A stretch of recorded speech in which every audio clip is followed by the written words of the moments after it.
13-year-olds are getting pregnant in Venezuela, and the UN's answer to that is to hand out more birth control. We're going to talk about that and what Colombia is doing to help the problem on this episode of The Hot Zone. This is The Hot Zone.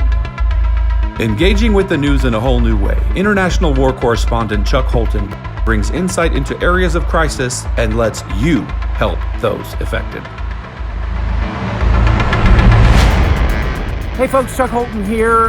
We've got a great show for you today. A really interesting story about what's going on in Venezuela and something that the United Nations is calling forced motherhood. And the reason that they call it forced motherhood is that these teenage girls keep getting pregnant over there. There's an epidemic of teenage girls getting pregnant in Venezuela. And, you know, the UN would love to be able to murder all those little babies. But rather than doing that, because it's illegal in Venezuela, the girls come to Colombia to have their babies, and that creates a real problem because these babies end up being stateless persons. They don't have citizenship in Venezuela or Colombia. So Colombia is doing something about that, and the United Nations answer to the problem is to ship in tens of thousands of doses of birth control so that these little girls can continue having sex, and that's probably not a very good solution. So we're going to talk about it on today's show. Take a look. The U.S. is putting additional sanctions on Venezuela. Our policy has put pressure on Maduro and his insiders and enablers who profit from the misery of Venezuela's people. Probably should come to as a surprise to no one that the people around Maduro are worried about his future, as they should be. The Ambassador Bolton tweeted about it today, and I actually liked the last line of his tweet, so I'll read it and just direct you to it. He said that the only items discussed by those who are reaching out behind Maduro's back are his departure and free and fair elections. Not only are we not going to relieve sanctions on the Maduro regime, yesterday President Trump signed an executive order to impose full blocking sanctions on assets of the government of Venezuela within our jurisdiction. Putting additional pressure on anyone who does business with the country in an effort to oust embattled President Nicolas Maduro from power. In the meantime, however, the lack of basic services and health care is causing a wave of teenage pregnancies that is a burden on neighboring Colombia. National Security Advisor John Bolton recently explained how the new sanctions will hopefully help to finally push Maduro out. This is the most sweeping executive order that we've made in connection with Venezuela in the last 6 months. It's a very broad action with very broad implications. This now covers everything having to do with the government of Venezuela, every aspect of it, and perhaps even more importantly, extends the authority to impose sanctions on all those who cooperate or assist or support any element of the government of Venezuela. So that includes any foreign entity, government, corporation, person who contributes to keeping the Maduro regime in power. So basically, one way to summarize this to a business, for example, is do you want to do business in Venezuela or do you want to do business with the United States? The executive order gives authority to the Treasury Department to impose sanctions on any person or business or entity that materially assists the Maduro regime to keep it in power. This is a very rarely used tool by the United States. We've only used it sparingly in the past half century, but the Maduro regime now joins that exclusive club of rogue states like Cuba, Iran, Syria, and North Korea that are subject to that form of sanctions. I think this is a clear demonstration of the resolve of President Trump and the American government to see the peaceful transition of power from Maduro to Guaido. There is a bright future for the Venezuelan people, whose country holds more proven petroleum reserves than any other country in the world.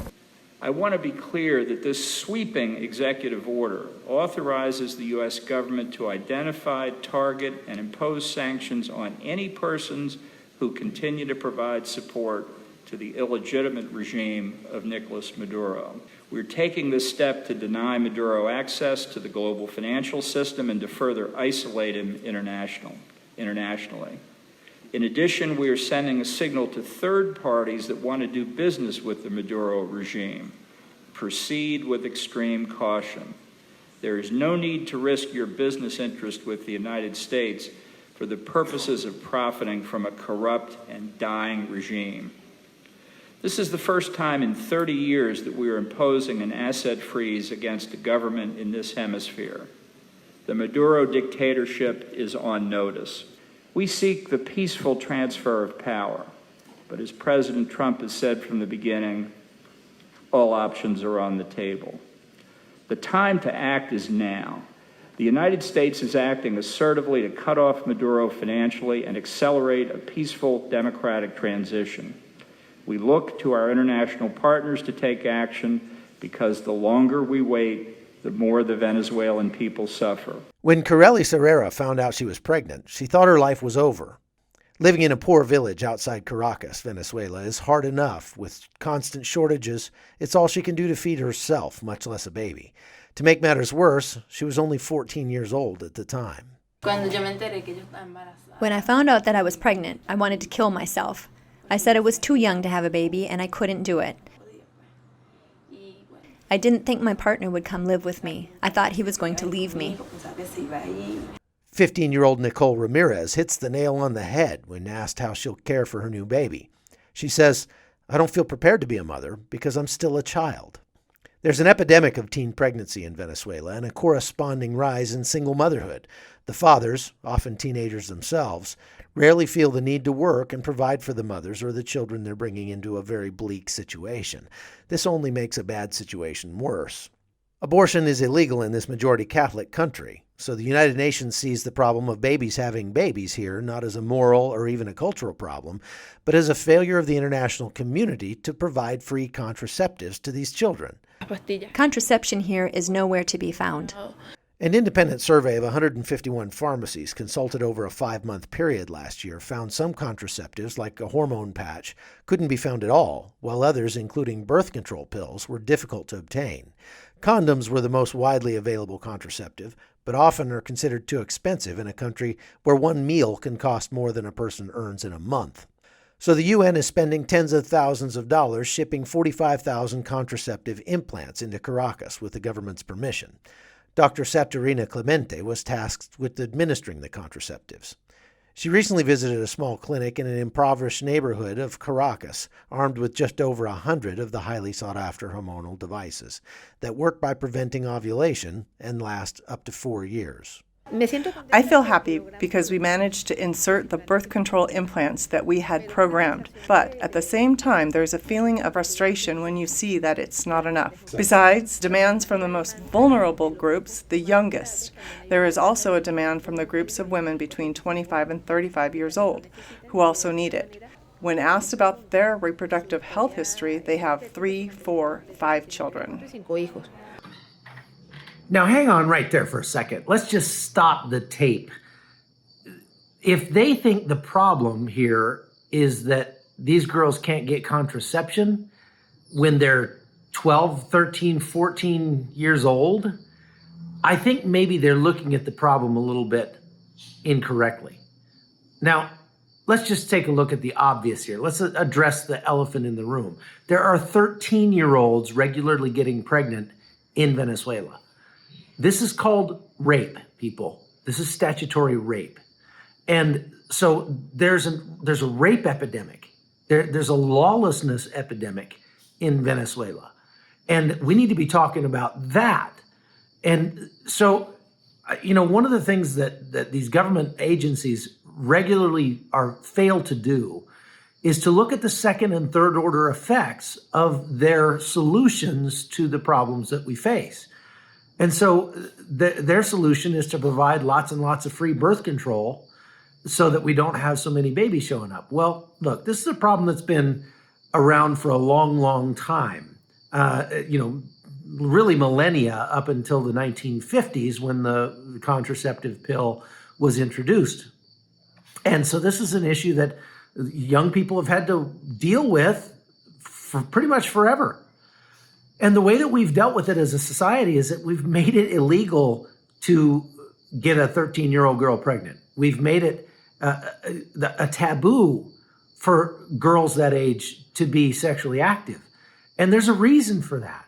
They're completely ignoring the moral issue here. And I think that's where they fall short. Now, you could say that the UN is not a moral agency, but I think they would disagree. They would call it a moral good, most of the things that they do. But in reality, this is up to a society to address. You have to address it through religion, through law enforcement, through everything, education, and maybe, just maybe, handing out birth control to 12-year-olds is not the greatest solution. It is one solution, and it may reduce the number of unwanted babies in the short term, but long term, what is this doing to a culture? That's the question we have to ask. Venezuelan women and girls who are long accustomed to standing all day in lines for bread, milk, and other essentials, queued up for one of the devices. Most of these are under 18.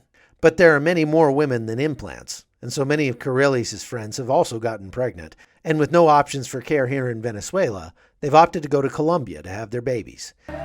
So we've got 3 pregnant girls here, 21, 23, and 15 years old. And they're living on the street. They sleep right here where we're sitting. And this one's planning to give birth tomorrow. And fortunately, she can go to the hospital here in Cucuta. We've been to that hospital and visited that hospital, and she can get free care there to have her baby, although it's not super great, but it's free. So I just want to pray for them and ask God to protect them and take care of them. So vamos a orar. Dios Padre Santo, te damos gracias por estas vidas nuevas que están aquí hecho. This has put a major burden on the hospitals here.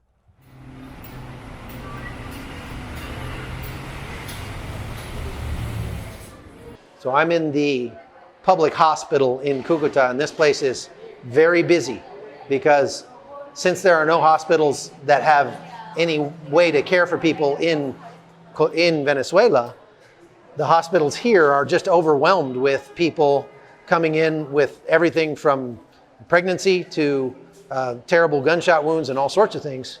And the hospital here has spent millions of dollars caring for these people. We're going to go meet some of the mothers that are having their babies here in just a minute. Of the more than 1.5 million Venezuelans who have settled in Colombia since 2015, over 25,000 have given birth here, and this represents a real problem. Children born in Colombia to Venezuelan mothers fall into a legal gray area with no identity documents or proof of citizenship in any country, so they become stateless persons. But in early August, the Colombian government decided to award citizenship to these children so that they'll be able to go to school and access civil services. They were caught in a limbo, and with this measure, the government of Colombia is saying that children's rights are above other interests, and that children will be afforded citizenship rights, a right to education, to healthcare, and the protection that the state can give them. So I am here at the public hospital in Cucuta, and all of the women that are waiting here, they're waiting to be seen, waiting to be checked out, and they're all very close to delivering their babies. This is one of the places that Venezuelan women can go to have their babies for free, paid for by the Venezuelan government. The government of Venezuela has spent over $15 million on services for Venezuelans here in Cucuta, just caring for not just pregnant women, but people who are sick and injured and need dialysis and all sorts of things like that. This woman that I'm talking to, ¿cuál es su nombre? So this is Alexandra. She's telling me she's 29 years old. She's not pregnant. She's here because her daughter is pregnant, and her daughter is only 13 years old. They live across the river in San Antonio, Venezuela. Her daughter got pregnant, and there's nothing to care for them in the hospitals there, and so she brought her over here. But she's kind of having problems because here in Colombia, it's a crime to get a 13-year-old girl pregnant, as well it should be. But in Venezuela, she says there's nothing. There's no law or anything. Like, nobody cares, she says.